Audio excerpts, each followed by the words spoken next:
सेवा साधना। ओम भूर्भुवः स्वः तत्सवितुर्वरेण्यं भर्गो देवस्य धीमहि धियो यो नः प्रचोदयात्। ज्ञान की अंतरंग में स्थापना हुई या नहीं हुई, इसका परीक्षा और पहचान सिर्फ एक है कि मनुष्य को उस तरह के कार्य विचार जो उसने सुने थे उनके क्रियात्मक रूप देने के लिए उसमें साहस इकट्ठा हुआ कि नहीं। एक बात सुनने समझने तक सीमित है, जैसे कि लोगों का ख्याल है कथा सुन लेनी चाहिए और गीता सुन लेनी चाहिए और रामायण पढ़ लेनी चाहिए और रामायण सुना देनी चाहिए, बस खत्म हो गया, पुण्य हो गया, उद्देश्य पूरा हो गया, बात खत्म। बात ये नहीं है। इस सारे के सारी ज्ञान का आविर्भाव इसलिए हुआ है कि आदमी उन विचारों को चरित्र के रूप में परिणत कर सके। भगवान श्री कृष्ण ने गीता का ज्ञान ही दिया नहीं, बल्कि अर्जुन को कर्म करने के लिए भी सिखाया। भगवान रामचंद्र जी अपने पैर पुजाने और अपनी आरती उतरवाने के लिए नहीं आए थे, बल्कि लोगों में ये प्रेरणा उत्पन्न करने के लिए आए थे कि अनीति और अन्याय के विरुद्ध छोटे आदमियों को भी संघर्ष करना चाहिए। रावण के विरुद्ध उन्होंने रीछ और बंधनों को इकट्ठा किया था। हनुमान जी को भी त्याग और सेवा की वृत्ति पैदा की थी। ये त्याग और सेवा की वृत्ति और लोक मंगल के लिए कुछ काम कर गुजरने की वृत्ति जब मनुष्य के भीतर पैदा हो जाए और हिम्मत पैदा हो जाए और एक उमंग पैदा हो जाए और एक ललक पैदा हो जाए तो जानना चाहिए कि इसने जो कुछ ज्ञान सीखा था वो सार्थक हुआ। और अगर ऐसी ललक उत्पन्न हो और आदमी सुनने भर का व्यसनी हो जाए, आज गीता कल गीता, आज गीता कल गीता, आज रामायण कल भागवत, इस तरीके से सुनता ही चला जाए तो सिर्फ इसको एक तरह का मनोरंजक व्यसन भर कह सकते हैं। व्यसन कितने तरह के होते हैं। किसी को बार बार तम्बाकू पीने का व्यसन होता है, किसी को ताश पीने देखने का व्यसन होता है, किसी को सिनेमा देखने का, किसी को सत्संग करने का और सत्संग सुनने का ही व्यसन पैदा हो जाता है। और वो यहाँ बाबा जी की कहानी सुनी और पंडित जी पे भागवत जाके सुन मरी, ऐसे ही अपने समय का विक्षेप करता रहता है। अगर यहाँ तक कथा सत्संग सुनने भर की बात हो तो केवल उसको एक ज्ञान का व्यसन कहा जाए। दूसरे व्यसनों की अपेक्षा थोड़ा बहुत अच्छा है, ये थोड़ी कहते हैं कि वो अच्छा नहीं है। समय काटने की अपेक्षा उसने बुरे काम की होती, जुआ खेला होता, उसकी अपेक्षा तो अच्छा ही है। उस ज्ञान की बात सुनता है, उसमें बुराई क्या है, पर कुछ उसका परिणाम भी नहीं। परिणाम क्या हो सकता है? परिणाम उस समय होगा जब मनुष्य उन विचारों को इस ढंग से सुने और समझे कि क्या ये कार्य में लाए जाने लायक योग्य है। अगर ये कार्य में लाए जाने लायक योग्य है तो उसको कार्य में लाए जाने की हिम्मत भी आदमी के भीतर होनी चाहिए। आत्मबल इसी को कहते हैं। आत्मबल का अर्थ यह है जिन विचारों को हम सही मानते हैं उन सही मानने वाले कामों को हम करने के लिए हिम्मत इकट्ठी करें, उसके लिए त्याग इकट्ठा करें, उसके लिए पुरुषार्थ करें, इसके लिए मेहनत करें, उसके रास्ते पर अगर विरोध आता है तो उसके विरोध को भी बर्दाश्त करें। इस तरह की आदमी के भीतर विचारों को कार्य रूप में परिणत करने की क्षमता उत्पन्न हो जाए तब समझना चाहिए कि जो बीज बोया गया था उसका पत्ता और पल्लव पैदा होना शुरू हो गया।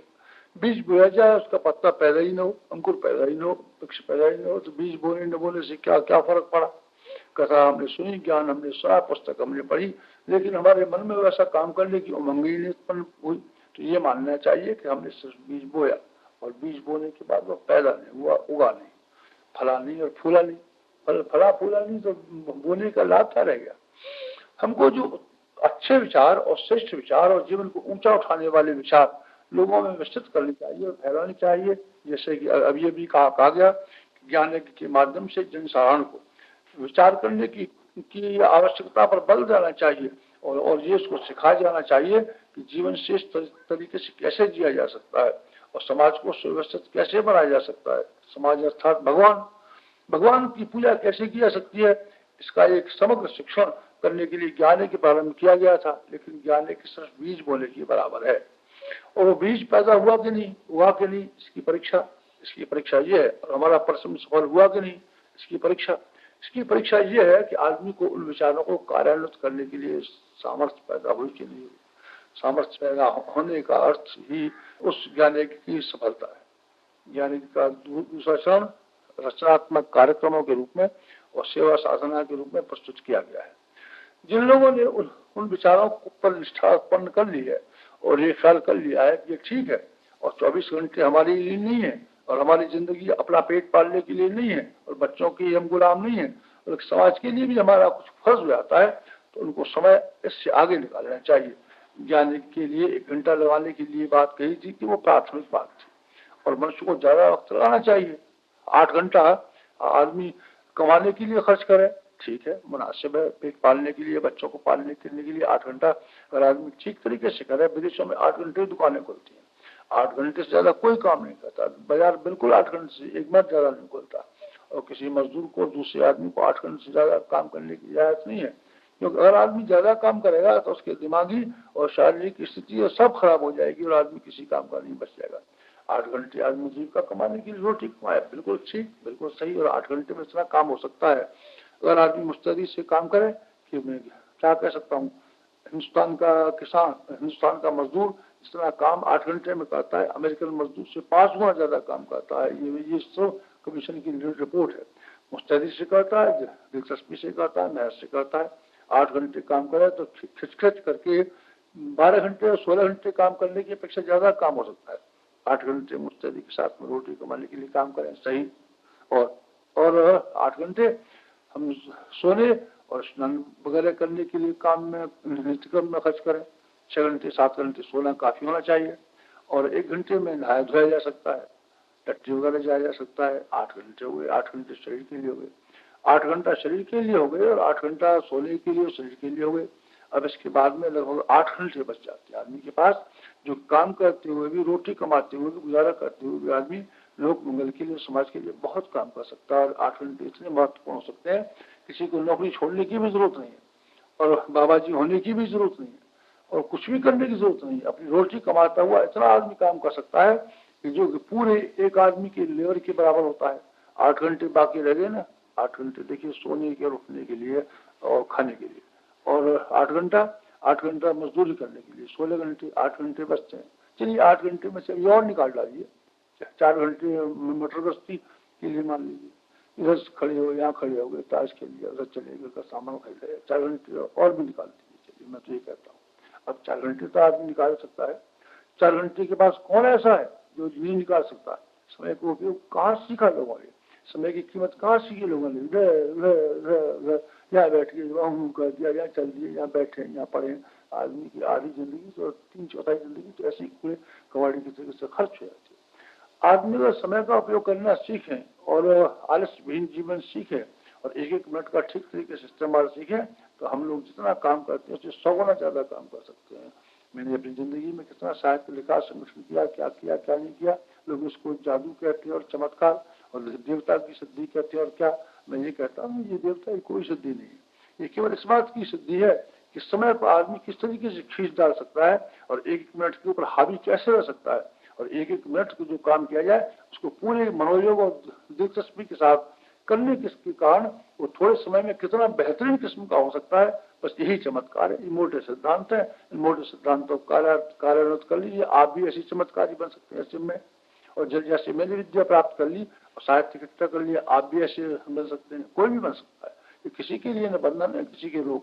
चमत्कार हर आदमी के लिए रुके पड़े हैं, पर ढीला, आलसी, निकम्मा, प्रमादी, यहाँ बैठा, वहाँ बैठा, दिन काटा, वहाँ वक्त काटा, ये जिंदगी को काटना बहुत ही बुरी बात है। इसलिए मैं ये निवेदन कर रहा था कि मनुष्य के पास जो 8 घंटे बच जाते हैं उसमें से 4 घंटा मुस्तैदी के साथ समाज की सेवा के लिए लगा दे और 50 करोड़ मनुष्य 4 घंटा समय लगाने लगे तो 25 करोड़ लोग से भी इसमें पैदा हो जाते हैं, जो 25 करोड़ आदमी हिंदुस्तान के लिए नहीं बल्कि विश्व की सेवा करने के लिए काफी है।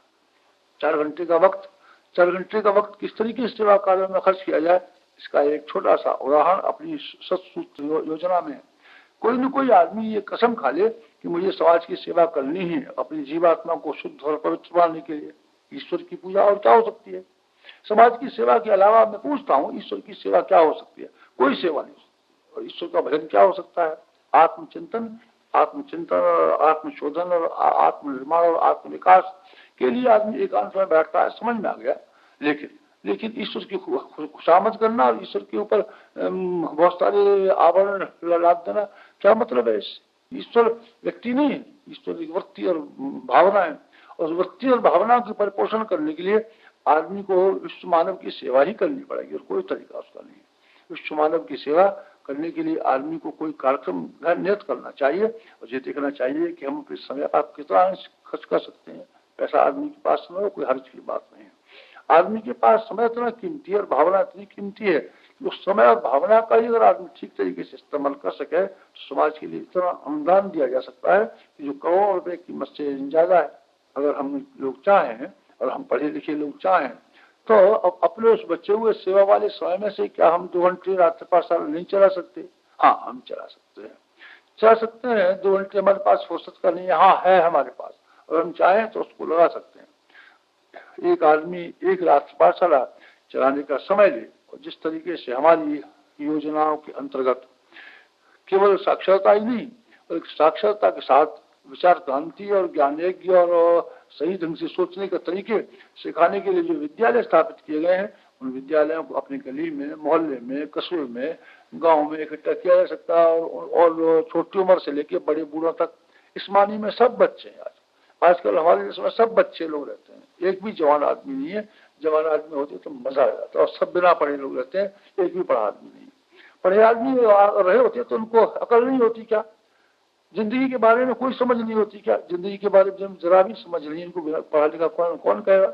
और जो आदमी प्रौढ़ ढंग से विचार करना नहीं जानते और जिनको उत्कृष्ट जीवन जीने और समाज के प्रति अपने कर्तव्यों को पालन करने की भावना नहीं, इनको जवान आदमी कौन कहेगा? इनको बच्चा ही कहा जाएगा, बिना पढ़े ही कहा जाएगा। बिना पढ़े और बच्चे, छोटी उम्र के भी और बूढ़ी उम्र के भी, और बिना पढ़े भी और पढ़े लिखे भी, दोनों एक ही किस्म के लोगों में आते हैं। और इन लोगों को शिक्षित बनाने के लिए, विद्यावान बनाने के लिए हमको रात पाठशालाओं की बहुत सख्त जरूरत है। और हर जगह एक रात पाठशाला चलाई जानी चाहिए। कोई और हमारी पाठशाला में पढ़ने के लिए ना आए तो हमारी धर्मपत्नी तो शामिल हो सकती है, हमारे बच्चे तो शामिल हो सकते हैं, हमारे माँ बाप और भाई बच्चे तो शामिल हो सकते हैं। उन्हीं को पढ़ाएं, सिखाएं, समझाएं, क्या अर्ज की बात है। और अपनी तो इसकी रात पाठशाला की योजना इतनी आकर्षक है कि उसमें बिना पढ़े और रूखे आदमियों को भी किस्से कहानियों को जोड़ दिया गया है, कथानकों को जोड़ दिया गया है। इतना सरस बना दिया गया है कि हम 2 घंटे क्या 6 घंटे भी कथा कहते रहे, कहानी कहते रहे और शिक्षा देते रहे, उनको बात बताते रहे, तो आदमी चल नहीं सकता, हट नहीं सकता, टस से मस नहीं हो सकता, बैठा ही रहेगा और ये कहेगा 2 घंटे कम ऐसा बहुत ज्यादा कुछ कहिए ना, क्या मजेदार बात कह रहे थे, कैसी कथा कहानियां सुना रहे थे हमको, और सुनाइए ना। इस तरीके से एक कार्य है कि हमको रात पाठशालाओं के माध्यम से और पाठशालाओं के माध्यम से साक्षरता का प्रचार करना चाहिए।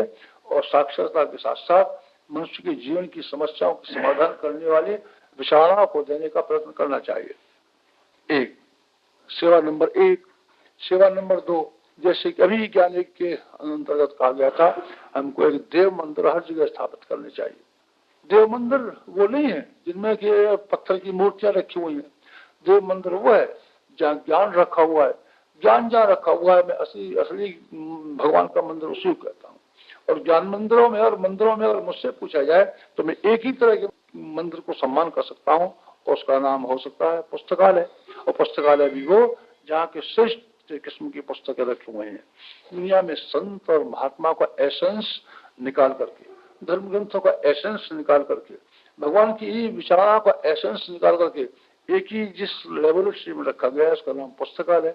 रविन्द्रनाथ टैगोर अब नहीं है, पर उनकी कविताओं का कवित्व क्या हमारे लिए सुरक्षित नहीं है? मीराबाई अब जीवित नहीं है, पर क्या उनका कविता का कवित्व हमारे लिए सुरक्षित नहीं है? और सूरदास से लेकर के तुलसीदास तक, और वेदास से लेकर कबीर तक, और सुकरात से लेकर के अफलातून तक, और ईसा मसीह से लेकर अमुक तक, जितने भी महामानव इस विश्व के हुए हैं जिन्होंने विश्व मानव के लिए अनेक अनुदान दिए और एक से एक बढ़िया ज्ञान दिया, उन सारे के सारे ज्ञानों को एक जगह शीशी में रख करके जिस जगह पर रखा हुआ है उस देव मंदिर का नाम है पुस्तकालय। पुस्तकालय मानव जाति की सबसे बड़ी सेवा है। पुस्तकालय मानव जाति की सबसे बड़ी सेवा है। पुस्तकालय से बड़ा मंदिर हो ही नहीं सकता कहीं, क्योंकि उसके अंदर जीवित ज्ञान रखा हुआ है। और ज्ञान मानव जाति की सबसे बड़ी संपदा है। और ज्ञान जिस जगह पर रखा हुआ है उस जगह पर सारे के सारे ऋषि बैठे हुए हैं, महात्मा बैठे हुए हैं। रात को 2 बजे की जरूरत पड़ती है, हमको पुस्तकालय खोल लेते हैं, अपनी किताब खोल लेते हैं और किताब सिराने रख लेते हैं, पढ़ना शुरू कर देते हैं। और हम रविन्द्रनाथ टैगोर से सत्संग कर रहे हैं, अब मरे हुए महात्मा गांधी से रात को 1 बजे सत्संग करना हो, 4 घंटे करना हो, उनकी पुस्तक खोल लीजिए और महात्मा गांधी से ठीक 1 बजे बात शुरू कर दीजिए और 4 घंटे जारी रखिए। ये सत्संग की आवश्यकता सिर्फ पुस्तकालय पूरी कर सकते हैं और कोई पूरी नहीं कर सकता। इसीलिए आवश्यकता इस बात की थी कि अभागा देश जिसकी बौद्धिक विकृतियां इस बुरी तरीके से उलझी हुई पड़ी हैं, उनके गांव-गांव, घर-घर, मोहल्ले-मोहल्ले पुस्तकालय स्थापित किए जाए और पुस्तकालय स्थापित करने के लिए अगर पैसे की जरूरत हो तो संकलन किया जाए, और पैसे की जरूरत न हो तो फिर कम से कम अपना शारीरिक श्रम लेकर के घर घर जाया जाए, जैसे कि चल पुस्तकालयों के बारे में बताया गया था। पुस्तकालय अगर कोई स्थापित करे, उसकी महत्ता को लोगों को समझाए, जैसे गाय के दूध के बारे में कहा गया था, गाय के दूध का महत्व पहले समझाना पड़ेगा, तब गाय की रक्षा हो। इसी प्रकार से ज्ञान का महत्व और ज्ञान की उपयोगिता लोगों को समझानी पड़ेगी, तब उसको लोग पसंद करेंगे। ये काम करने के लिए पुस्तकालय स्थापित किए जाए, ऐसे आदमी उस पर नियुक्त किए जाए जो लोगों को आकर्षण पैदा करे, जबरदस्ती थोपे, रुचि पैदा करे। ऐसे पुस्तकालय अगर स्थापित करना हर जगह की बहुत भारी देश को, राष्ट्र को उठाने के लिए महती आवश्यकता है। इसके पश्चात सेवा के माध्यमों में क्या क्या नहीं आते, व्यायामशालाओं की बहुत बहुत आवश्यकता है। हमारे गांव-गांव, घर-घर, मोहल्ले-मोहल्ले में आदमी काहिल होता चला जाता है, कमजोर होता चला जाता है, आलसी होता चला जाता है। अब तो घरों में बाथरूम कंबाइन करने लगे हैं। आदमी को इतनी दम नहीं रही कि घर में से, कमरे में से उठा, जिसमें पूजा करता है, जिसमें किस्त पड़ता है, उससे बाहर भी पेशाब कर ले। पेशाब भी उसी चारपाई पे करना चाहता है। इतना आलसी हो गया है, इतना शरीर की ढीला हो गया है कि अगर ये आलस्य शरीर का आदमी के अंदर बना रहा तो थोड़े दिनों में आदमी को रोटी चबाने, रोटी खाने की मशीनें रखनी पड़ेंगी, रोटी चबी चबाई पेट में डालनी पड़ेगी, और टट्टी करने के लिए मशीन लगानी पड़ेगी, जो आदमी चारपाई पड़ा पड़ा टट्टी कर लिया करे, बैठ सोया करे। आदमी कैसा ढीठ और आलसी होता चला जा रहा है। इस आलसी आदमी को परिश्रमी और उद्योगी बनाने के लिए और व्यायामशाला के खेलकूद की बात को फिर से जागृत करना पड़ेगा, स्फूर्तिवान आदमी को बनाना पड़ेगा और लड़ाकू और मजबूत आदमी बनाना पड़ेगा। इसके लिए ये कार्य का शिक्षण करने के लिए जिन संस्थाओं की आवश्यकता है, उन संस्थाओं का नाम व्यायामशाला क्या नहीं हो सकता? हाँ, व्यायामशाला। इसमें जरूरी नहीं है कि दंड बैठक ही लगाई जाए। अनेक तरह के खेलकूद हो सकते हैं, बच्चों के लिए अलग, बच्चों के लिए अलग, बूढ़ों के लिए अलग, आसन किस्म की बहुत सी चीजें हो सकती हैं, और मिलिट्री ट्रेनिंग जैसी, कवायद जैसी बात हो सकती है, लाठी चलाने की बात हो सकती है, हथियार चलाने की बात हो सकती है। इससे गुंडागर्दी का दमन होगा। गुंडे और बदमाश इसलिए बढ़ते हुए चले जाते हैं कि आदमी को उनको ये मालूम पड़ता है कि हमारा कोई मुकाबला करने वाले नहीं है और बहादुर लोग दुनिया में नहीं है। सारे के सारे गांव में कायर और नपुंसक लोग रहते हैं और सब लोग बीमार और बेकार लोग रहते हैं। इसलिए एक गांव में 2 गुंडे हो जाते हैं और सारे भले आदमी की नाक में नकेल डाल देते हैं और सारे गांव वालों को उल्लू बना देते हैं और सारे गांव पे हावी हो जाते हैं। जानते हैं, कायर लोग हैं, नपुंसक लोग हैं, कमजोर लोग हैं, और ये क्या नाम है, क्या क्या लोग हैं, इनमें कोई दम नहीं है, बिल्कुल बेदम के आदमी। अगर आदमी को यह मालूम पड़ा कि दमदार आदमी भी रहते हैं और किसी को छेड़ा गया तो हमारी भी खबर ली जा सकती है। दुनिया में जो आधी अपराध और आधी पाप और आधी गुंडागर्दी अपने आप ही दूर हो सकती है। व्यायामशालाएं ये काम पूरा कर सकते हैं, गुंडागर्दी पर रोक कर सकते हैं, और आदमी की हिम्मत जो नष्ट हो गई है और शारीरिक क्षमता जो नष्ट हो गई है और आदमी कमजोर और काहिल हो गया है, इन सारे की सारी व्यक्तियों को, और जो आदमी बीमार पड़ता चला जाता है अपनी कायली कमजोरी की वजह से, इनको नियंत्रण करने के लिए, दूर करने के लिए व्यायामशाला का बहुत महत्व है। वहाँ केवल अखाड़ा ही नहीं हो, दंड पेलना ही नहीं सिखाया जाए, बल्कि स्वास्थ्य का शिक्षण और स्वास्थ्य की रक्षा और आदमी की हिम्मत और मनोबल की वृद्धि, इसके लिए क्लास भी चलाए जाते हैं। और बच्चों से लेकर बूढ़ों तक के लिए, हर एक के लिए शारीरिक शक्ति को बढ़ाने के अनेक तरह के शिक्षण भी दिए जाते हैं। अखाड़े भी हों, खेलकूद भी हो, खेलकूदों की प्रतियोगिताएं हो, दंगल हो, इस तरह की एक साधन सामग्री ऐसी संस्थाएं अगर गांव-गांव में स्थापित की जा सके तो मजा आ जाए। शिक्षा के बारे में मैंने कहा और व्यायामों के बारे में मैंने कहा। एक और भी बात अपने देश में आ जाती है, और वो अन्न की समस्या और खाद्य पदार्थों की समस्या है और भोजन की समस्या है। अपने देश में से पेड़ पौधे और हरियाली दिन दिन कम होती चली जाती है। उसका परिणाम ये हो रहा है कि वर्षा कम हो रही है, पेड़ कटते जाएंगे, वर्षा घटती जाएगी। एक मोटा वैज्ञानिक सिद्धांत। आप पेड़ों को काट डालिए, जैसलमेर जैसे प्रांत जहाँ पेड़ पौधे नहीं होते हैं, वर्षा नहीं होती। पेड़ों में वो आकर्षण है कि वर्षा के बादलों को खींच करके ले आती है। और पेड़ों में वो आकर्षण है कि वो ऑक्सीजन पैदा करते हैं और मनुष्यों के स्वास्थ्य को संवर्धन करते हैं। पेड़ भी मनुष्य के सहयोगी हैं। पेड़ों को लगाया जा सकता है। एक बिहार जिले में हजारीबाग जिला है, वहाँ का एक किसान, किसी ने ये कह दिया कि तुम बाग लगा दो, संतान हो जाएगी। बस उसने 100 पेड़ आम के लगाए और आम के पौधे बढ़के हो गए। और जब उसके नीचे छाया आने लगी और बच्चे फल खाने लगे और सारे गांव को आम मिलने लगे तो उसको बहुत ही खुशी हुई। उन्होंने कहा, बेटा हुआ तो क्या न हुआ तो क्या, आम का लगाना और आम के बगीचे का लगाना अपने आप में एक महत्वपूर्ण कार्य है।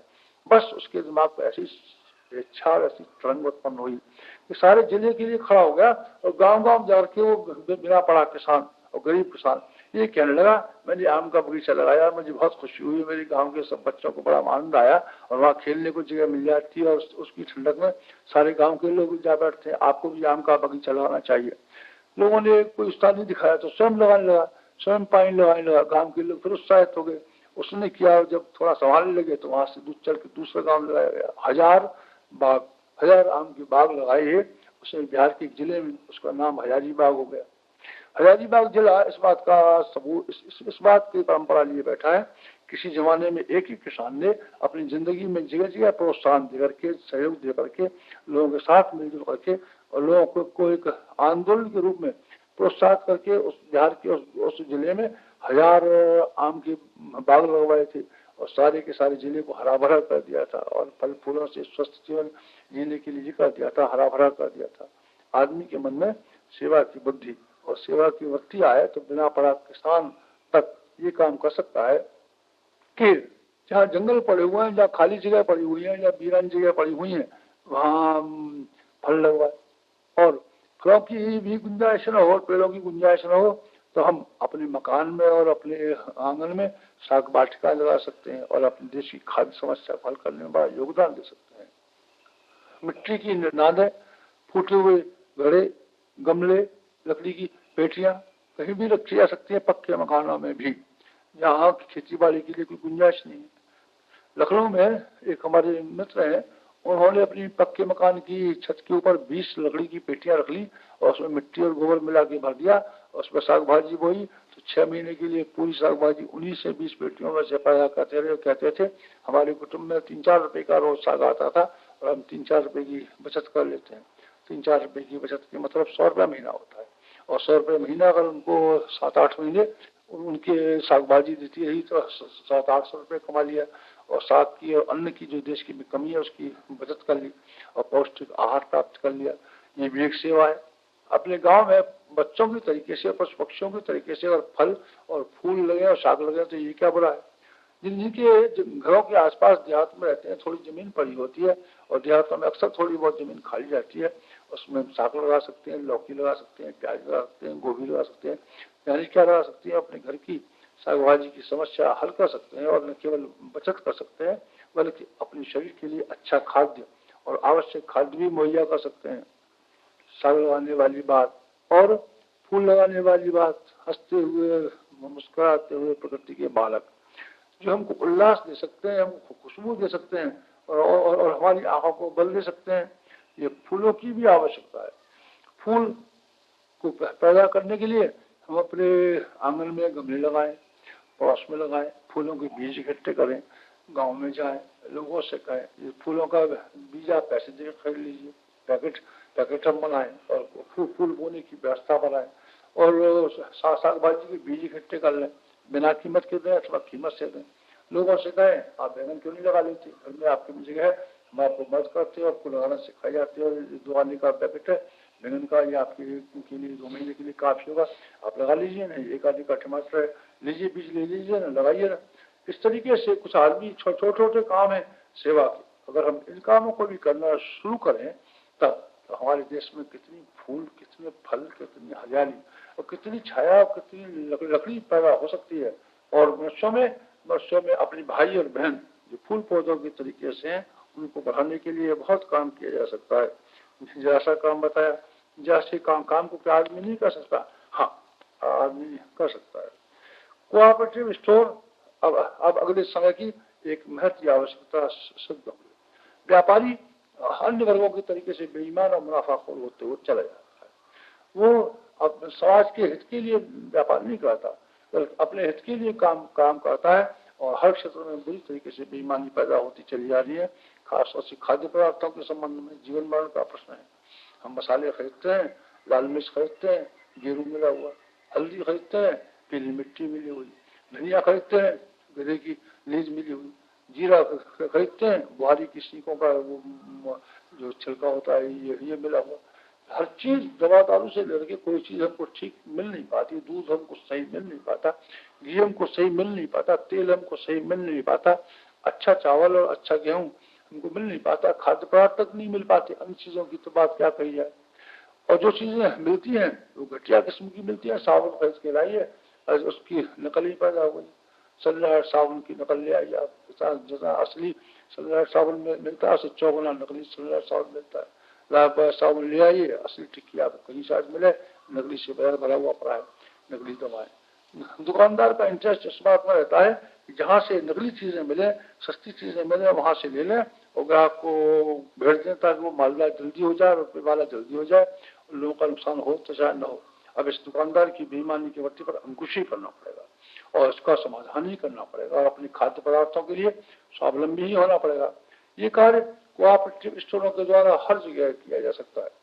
लोग, गांव के लोग से एक सहकारी समितियां बनाएं और इन सहकारी समितियों के माध्यम से इस तरह की व्यवस्था करें कि अच्छी और स्वच्छ वस्तुएं गांव वालों की देखभाल में और पंचायत के प्रधान और उसकी कमेटी और अध्यक्षों की देखभाल में बनाई जाए, और एक ऐसा ईमानदार आदमी नियुक्त किया जाए जो अच्छी चीजें और सही चीजें और ठीक और मुनासिब दाम पर बेचता है। अच्छी चीजों की गारंटी तो हुई, अच्छी चीजों की गारंटी और हो गई तो मनुष्य के जीवन को वृद्धि करने के लिए और रोग रखने के लिए एक रास्ता तो खुला। जीवन उपयोगी अन्य चीजें जो कभी ब्लैक में चली जाती है, कभी कहीं चली जाती है, कभी व्यापारी समय देकर के चौगुनी दाम कर लेता है, कभी क्या कर देता है, कभी खराब चीजों को सस्ते दाम बेच देता है। सारी की सारी मुसीबतों से दूर पाने के लिए, छुटकारा पाने के लिए कोऑपरेटिव स्टोरों की आवश्यकता है। अगले दिनों में व्यापार का जो विकास होने वाला है सहकारिता के माध्यम से होगा। समाज अगर विकसित होना है तो सहकारिता के माध्यम से होगा। समाजवाद आएगा तो सहकारिता के माध्यम से आएगा। सहकारिता की वृत्तियों को विकसित करने के लिए हमको छोटे छोटे कोऑपरेटिव सोसाइटियां और कोऑपरेटिव स्टोर खोलने चाहिए। इसके लिए गवर्नमेंट भी कुछ मदद देती है, लोन देती है। इससे पैसे की व्यवस्था और भी सरल हो जाती है और उन कामों को बढ़ाया जाना और भी सरल हो जाता है। हमको हर गाँव में कोऑपरेटिव स्टोरों का प्रबंध करना चाहिए और कोऑपरेटिव व्यवस्था को बढ़ाने के लिए खाद्य पदार्थों से प्रारंभ करके कपड़े लत्ते तक और गांव वालों की अन्य चीजों को, आवश्यकताओं को पूरा करने वाली दवा दारू तक और सुई धागे से लेकर के साबुन और तेल तक उस कोऑपरेटिव स्टोर में जमा करनी चाहिए। और ये देखना चाहिए कि एक आदमी का खर्चा भी निकलता रहे और हर चीज हर आदमी को आवश्यकता पूर्ति भी होती रहे और परस्पर सहयोग करने का मादा और परस्पर सहयोग करने की वृत्ति भी विकसित होती रहे। क्या ऐसे कोऑपरेटिव स्टोर आवश्यक नहीं है? हाँ, ऐसे कोऑपरेटिव स्टोरों की बड़ी आवश्यकता है और वो सारी के सारी जगह जगह कोऑपरेटिव स्टोर खुलने लगे तो मजा आ गया। इसी के साथ साथ में एक और भी चीज सेवा की रह जाती है और वो है ग्रामोद्योग, कुटीर उद्योग। हम ग्रामोद्योग और कुटीर उद्योगों की स्थापना करके अपने गांव वालों की और नगर वालों की और बेकार आदमियों के लिए आजीविका दिवस की उनकी खुशहाली में सहायक हो सकते हैं। और इस तरह के गृह उद्योग को चलाए जाने की बहुत कुछ गुंजाइश है। शेखावाटी डिवीजन और नवरगढ़ डिवीजन के 2 उद्योगों की मुझे याद आती है। मारवाड़ी रिलीफ सोसाइटी कलकत्ता ने 2 उद्योग उस क्षेत्र में फैला दिए हैं। एक उद्योग है पापड़ तैयार करना और दूसरा उद्योग है जनेऊ तैयार करना। पापड़ों का मारवाड़ी समाज में खाए जाने का बड़ा रिवाज है और कलकत्ते में मारवाड़ियों की संख्या भी ज्यादा है। तो वो पापड़ का एक गृह उद्योग ठीक ढंग से विकसित करके और सारे के सारे जिले को, जिनमें विधवाएं भी शामिल है, बच्चाएं भी शामिल है, कुमारी कन्याएं भी शामिल है, बुढ़िया भी शामिल है, हर एक को थोड़ा काम करने का मौका मिल जाता है, हर एक को थोड़ी आमदनी मिल जाती है और थोड़ी थोड़ी आमदनी मिला करके हर आदमी में स्वावलंबन की भावना पैदा होती है। 2 पैसे जेब में होते हैं तो अगर जरूरत पर दान पुण्य करने से लेकर के खर्च करने तक की और अपने स्वास्थ्य संवर्धन से लेके घूमने फिरने मनोरंजन तक के लिए गुंजाइश मिल जाती है। उनको खुशहाली पैदा होती है, स्वावलंबन पैदा होता है, कलात्मक दृष्टि का विकास होता है और हरामखोरी से बचाव करने की वृत्ति पैदा होती है। इस तरह के पापड़ के उद्योग बना दिए गए। जनेऊ लोग पहनते ही हैं, हाथ से कटा हुआ सूत और हाथ से बना हुआ सूत और उसके द्वारा हाथ से गांठ लगा के और जनेऊ बनाया जाए तो उससे कितने आदमियों को काम मिल सकता है। मैंने एक नमूने की बात बताई। हिंदुस्तान को में उद्योगों का विकेंद्रीकरण किया ही जाना चाहिए। बड़े बड़े मिल और ऑटोमेटिक मशीनें जो हजारों मनुष्यों के श्रम को खा जाती हैं, उनका मुकाबला करने में मालूम पड़ता है कि बड़ा मुश्किल है। लेकिन हमको कुटीर उद्योग के लिए किया जाए तो उनके साथ में जो रुपए की ब्याज और मेंटेनेंस और मशीनों की टूट फूट और गवर्नमेंट के टैक्स वगैरह ला करके जो जो उनको खर्चा आता है, हम कुटीर उद्योग को उनके मुकाबले में भी खड़ा कर सकते हैं। हमारे कपड़े देहात में बनाए जाने लगे तो मशीनों के मुकाबले में सस्ते बन सकते हैं। इस तरह की चीजें हर जगह पैदा की जा सकती हैं। प्रतियोगिताएं चालू करके हम हर जगह बहुत सा काम कर सकते हैं। वाद विवाद की प्रतियोगिता, संगीत की प्रतियोगिता, खेलकूदों की प्रतियोगिता, बच्चों को स्वस्थ रखने की प्रतियोगिता, पशु किसका अच्छा रोग है और कौन ज्यादा दूध देता है इसकी प्रतियोगिता, अनेक तरह की प्रतियोगिता है। मनुष्य में एक स्वस्थ प्रतिस्पर्धा का भाव पैदा करते हैं और एक सम्मेलन और एक उत्सव और एक आयोजन का भाव पैदा करते हैं। लोग बांटते हैं, इकट्ठे होते हैं, तमाशा देखते हैं, लेकिन उसमें से अपने को अच्छा साबित करने वाले लोग ये भी करते रहते हैं। ये भी एक बड़ी समाज की सेवा है कि हम अच्छे काम करने के लिए प्रतियोगिता है, उसके पुरस्कार देने की मेले तो दंगल लगाएं और आदमियों के भीतर उत्साह पैदा करें कि हमको बढ़ चढ़ करके जीवन को विकसित करने वाले कार्य करने चाहिए। इसी प्रकार से संगीत और कला और अभिनय ये भी एक बड़े महत्वपूर्ण कार्य है। इससे मनुष्य के अंतरंग को छुआ जा सकता है। हर गांव में संगीत जानने वाले होते हैं। उन संगीत जानने वाले लोगों को वो चीजें दी जाए जो आज के युग के लिए आवश्यक है। उन विचारों के पास कोई विचार नहीं है, संगीत गाते हैं, जो किसी ने सिखा दिया वो सीख गए, कीर्तन करना सिखा दिया तो सीख गए। पान खाओ फूल खाओ और खाओ मेवा जय गणेश देव।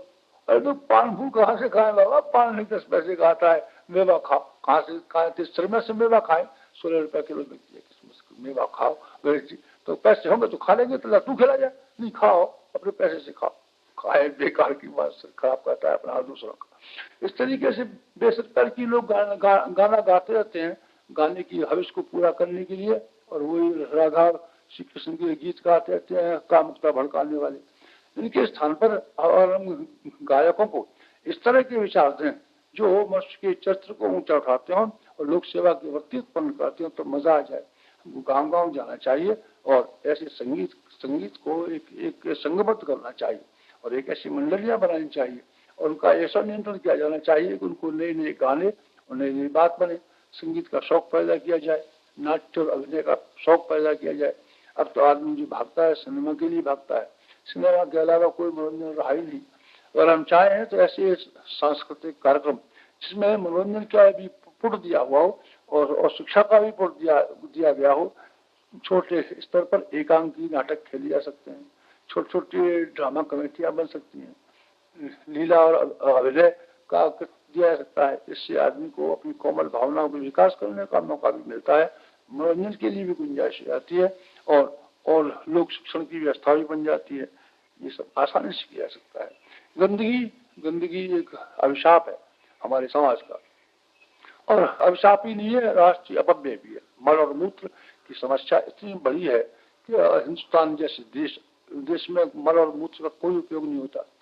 जापान ने अपने देश में खाद की समस्या का मनुष्य के मल को इस्तेमाल करके किया है। आदमी की टट्टी का एक थोड़ा बर्बाद जापान में नहीं होने दिया जाता और आदमी की टट्टी और पेशाब को बिल्कुल खाद के रूप में बदल दिया जाता है और वहाँ फर्टिलाइजर कारखानों की कोई जरूरत नहीं पड़ती। खाद की समस्या, मनुष्यों का मल इतना ज्यादा है। अब पशुओं से भी ज्यादा मनुष्य हैं, मनुष्यों से पशु कम है। मनुष्यों का मल और पशुओं का मल जो कि देहात में जहाँ तहाँ फैलता रहता है, बिखरता फैलता रहता है, उससे कोई उपयोग नहीं होता और कोई लाभ नहीं होता। उस बिना उपयोगी और बिना लाभ के पदार्थ को कि जब लाभ का बढ़ा सकते हैं तो देश में सोना फैला सकते हैं। यदि हम गांव की सफाई रखने लगे तो सफाई से दो फायदे होंगे। स्वास्थ्य जो लोग खराब होते हैं वो नहीं होंगे। एक अंग्रेज हिंदुस्तान में आया था, उसने वहां की अपनी डायरी में लिखा है और प्रकाशित हुई है। उसने ये लिखा है, मैं जब नाक में देखता रहता हूँ कि बदबू किधर से आती है, जंगल में खड़ा होकर देखता हूँ, मुझे किसी गांव जाना है तो मैं देखता हूँ कि गंध और बदबू टट्टी कहाँ से आती है, जड़ को बदबू आती है, उसी दिशा में चल देता हूँ और मुझे गांव मिल जाता है। गांव का अर्थ बदबू का केंद्र और होना ही चाहिए, जहाँ पेशाब और टट्टी की निकासी के लिए कोई गुंजाइश नहीं है और जहाँ मल और टट्टी इतने आदमी गांव में रहते हैं उसके लिए कोई खर्च करने का और लगाने का व्यवस्था नहीं। आखिर वहाँ बदबू न आएगी तो क्या होगा, बीमारी न होगी तो वहाँ क्या होगा, गंदगी न होगी तो वहाँ क्या होगा, लोग मलिनता के आदि न होंगे तो वहाँ क्या होगा।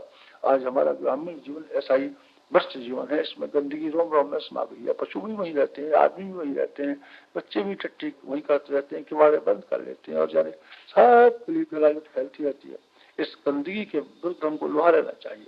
सभ्यता जहाँ से शुरू होती है वो सफाई से शुरू होती है। अगर जो आदमी साफ कपड़े नहीं पहन सकता उसको मानना चाहिए सभ्य नहीं है, और जिसका मकान साफ नहीं है शायद सभ्य नहीं है, और जिसको अपनी किताबों को यथास्थान रखना नहीं आता आप जानना चाहिए सभ्य नहीं है, और जिसके घर में चप्पलें और दूसरी चीजें बर्तन यथास्थान रखे जाते वो सभ्य नहीं है, ये मानना चाहिए। और सभ्यता का शिक्षण हमको सफाई से शुरू करना चाहिए, और सफाई में शुरू करके गांव में ऐसी समितियां बनानी चाहिए, ऐसे वॉलंटियर भर्ती करनी चाहिए, तो ऐसा आंदोलन खड़ा करना चाहिए कि व्यक्ति को न केवल अपना घर बल्कि अपने पड़ोस का घर और अपनी गली कूचे एक आध घंटे समय निकाल के साफ करने चाहिए।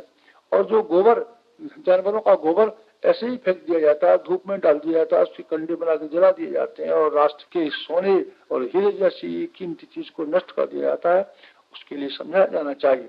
छोटे छोटे गड्ढे बनाए जाए, उन गड्ढों में जानवरों का गोबर जमा किया जाए, उसके ऊपर कंपास्ट के ढंग से ऐसा बढ़िया खाद बनाया जाए जो सोने की बराबर है और सोना उगा सकता है हमारे खेतों में से। और वो गोबर झाँकाता पड़ा रहता है, गली गली मोहल्ले मोहल्ले दरवाजे दरवाजे पर कीचड़ फैलाता रहता है, उसको वहाँ स्थान बनाया जाए। क्या ये सेवा नहीं है? हाँ, ये सेवा है। और मनुष्य जो अपनी टट्टी जहाँ तहाँ फेंकते रहते हैं और जहाँ तहाँ गंदगी स्त्रियाँ निकलती हैं और गांव की दीवारों की सारी टट्टी करनी बैठ जाती हैं और गांव के आसपास का वातावरण इतना गंदा रहता है कि मैं क्या कहूँ आपसे। इसकी सफाई करने के लिए उस तरह के पखाने, ड्रेनेज टाइप के पखाने बनाए जा सकते हैं, उसमें गड्ढा खोदा जा सकता है, उस पर लकड़ी का एक ढांचा खड़ा किया जा सकता है, लोग उसमें टट्टी जाए, मिट्टी भर दें, फिर खेत में दूसरे हिस्से में गाड़ दिया जाए, खड़ा कर दिया जाए, लोग बाग टट्टी जाए और चारों से उसके ढांचे में उसकी शर्म भी इज्जत भी बनी जाए। स्त्रियाँ और मर्द जहाँ तहाँ नंगे उघाड़े बैठ जाते हैं और आदमी निकलते रहते हैं और दूसरे लोग निकलते रहते हैं और नंगे उघाड़े उनको देखते रहते हैं। किसी का पिछला हिस्सा दिखता है, किसी का अगला दिखता रहता है, शर्म आती है और एक बड़ी डूब मरने की बात है। इस सब बातों को आसानी से क्या दूर नहीं किया जा सकता क्या? हाँ सर, आज एक दो घंटे मेहनत करने से सब बातें बड़ी आसानी से हो सकती हैं। क्या पेशाब घर घरों में नहीं बन सकते? हाँ, हर जगह बन सकते हैं। लोग वही नहाते हैं, वही घरों में पेशाब करते हैं, गलियों में बच्चे सब पेशाब कर देते हैं और रात को उठते हैं और सब गली में पेशाब की लकीरें बनी पड़ती है और सवेरे बदबू आती है। किसी का पेशाब दूसरे को बीमारी भी लगा सकता है। छोटे पेशाब घर हर जगह बन सकते हैं और उसमें गिट्टी डाल करके, चूना डाल के ऐसे सूखने वाले गड्ढे कहते हैं, हर जगह बन सकते हैं। काम की सफाई भी रह सकती है, शोभा भी रह सकती है और इज्जत भी रह सकती है और आदमी को सुविधा भी रह सकती है। टट्टी घर ऐसे भी बन सकते हैं जिससे कि मनुष्य का मल खेती की बाड़ी के काम आ जाए और खाद का काम आ जाए। और इसके साथ साथ में ऐसा भी हो सकता है कि आदमी के हाथ में एक छोटी सी खुरपी लेकर के, एक हाथ में लोटा और एक हाथ में खुरपी लेकर टट्टी जाया करे, क्या क्या बिगड़ता है? खुरपी में कितना वजन होता है? जहाँ जाए गड्ढा खोद ले, गड्ढा खोद के उस गड्ढे पर टट्टी करे, उसके बाद मिट्टी डाल दे, खाद भी बन जाएगा, गंदगी भी नहीं फैलेगी और गांव की अशोभनीयता भी नहीं रहेगी और एक सुसंस्कृतता बनी रहेगी। इस तरह के आंदोलन, यानी कितनी आंदोलन है जो खड़े किए जा सकते हैं। इन सब बातों के बारे में सतसूत्री योजना अपनी है, उसमें जाने कितने किस्म के 100 किस्म के चीजों को बताया गया और ये बताया गया है कि सार्वजनिक सेवा के लिए अनेक काम वाले पड़े हैं। भिखारियों को से काम ले लेना, अपंगों को काम देना, यानी कितने काम हैं। अगर आदमी के मन में सेवा की वृत्ति हो तो हर जगह, शिक्षा से लेकर के गृह उद्योगों तक और सफाई से लेकर के लोक शिक्षण तक और संगीत से लेकर के यानी कितने काम तक ऐसे हैं जो रचनात्मक कार्यों की श्रेणी में गिने जा सकते हैं। और सेवा बुद्धि जिनके अंदर है वो अपनी सेवा भावना को चरितार्थ करने के लिए थोड़ा समय इसमें लगा सकते हैं। संपन्न आदमी थोड़ा पैसा दे सकते हैं, लोगों का थोड़ा थोड़ा धन और लोगों का थोड़ा थोड़ा श्रम यदि मिलने लगे तो श्रमदान के आधार पर यानी हम क्या से क्या खड़ा कर सकते हैं। सड़कें बना सकते हैं, नहरें बना सकते हैं, ग्राम पाठशाला बना सकते हैं, पंचायतें बना सकते हैं, और यानी क्या से क्या खड़ा कर सकते हैं। जो समय हमारा गप्पों में अगर नष्ट हो जाता है, अगर हम गप्पों वाली और आराम और हराम खोली वाली समय को ठीक तरीके से उपयोग करना सीख पाए और सेवा की बुद्धि विकसित कर पाए तो हमारा समय वो कार्य कर सकता है जो कि दूसरे देशों ने किया और वो समर्थ कहलाए। गवर्नमेंट का मुंह देखने से काम चलने वाला नहीं है। हमको स्वयं अपने अपने कदमों पर खड़ा होना पड़ेगा और अपनी सेवा बुद्धि के द्वारा राष्ट्र का नया निर्माण करना पड़ेगा। जिन लोगों ने ज्ञान पाया और ज्ञान सीखा उसकी परीक्षा यही है, क्या सेवा की बुद्धि प्रकट उनके अंदर हुई और सेवा की बुद्धि को कार्यान्वित करना उन्होंने शुरू किया तो समझना चाहिए कि इनका ज्ञान सीखना ठीक, रामायण पढ़ना ठीक, प्रवचन करना ठीक, और सेवा की बुद्धि नहीं आई तो समझना चाहिए कि केवल ज्ञान तो सीखा पर बीज तो बोया पर कोई पौधा उत्पन्न न हो सका। हमको अपना ज्ञान को सार्थकता की ओर और हमारे ज्ञान को कर्म की ओर दिशा देनी चाहिए और हमारे ज्ञान को कर्म में अर्थात सेवा में विकसित होना चाहिए। समाप्त। ओम जो शांतिरंतरिक्षगुण शांति पृथ्वी शांतिराप शांतिरोषधय शांतिर्वनस्पतय शांतिर्विश्वे देवा शांतिर्ब्रह्म शांति सर्वगुण शांति शांतिरेव शांति सामा शांतिरेधि। ओम शांति शांति शांति।